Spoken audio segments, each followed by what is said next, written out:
नमस्कार, कसे आहात सगळे? चला तर मग आज लॅप्सी बनवूया. आमच्याकडे लॅप्सी म्हणतात त्याला, तुमच्याकडे काय म्हणतात मला नक्की सांगा. आणि मी कुकरमध्ये थोडंसं तूप टाकलेलं आणि तुपामध्ये ते रवा भाजून घेते. जाड रवा असतो ना तो. मस्त टोपमध्ये वगैरे शिजायला वेळ लागतो, त्यामुळे मी कुकरलाच लावते.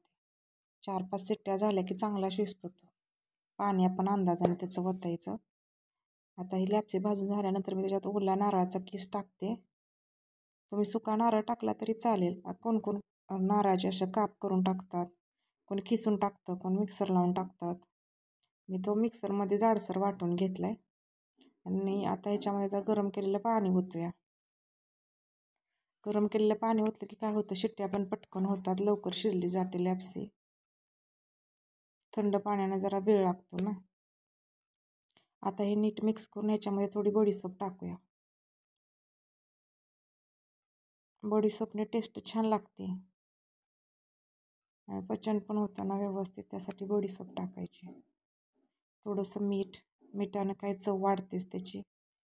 थोडंसं मीठ टाकायचं आणि नंतर गूळ टाकायचा.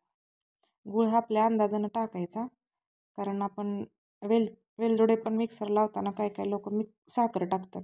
मी टाकते कारण की ते वेलदोडे बारीकच होत नाहीत, त्यामुळे वेलची बारीक करताना मग त्याच्यामध्ये थोडीशी साखर टाकते. मग त्या अंदाजाने ते गूळ टाकायचं आपण. नंतर ते नीट मिक्स करून घ्यायचं आणि कुकरचं झाकण लावायचं आणि त्याच्या चांगले 4-5 शिट्ट्या होऊन द्यायच्या. आता इकडं कुकरच्या शिट्ट्या होत्या तोपर्यंत मी म्हटलं भाकरी करायची होती, एक भाकरी करून घ्या. तोपर्यंत मी भाकरी करून घेतली. आणि जेव्हा कुकरच्या शिट्ट्या झाल्या त्याच्यानंतर एवढी छान दिसत होती ना लॅप्सी. तुम्ही सुद्धा बघू शकता किती छान दिसते. हे बघा, तुम्हाला मी दाखवते इथं. आणि मला तर लॅप्सी दूध टाकून खायला खूप आवडते. तुम्हाला कशी आवडते कमेंट करून नक्की सांगा. बघा किती छान दिसते लॅप्सी. चला या मग खाय.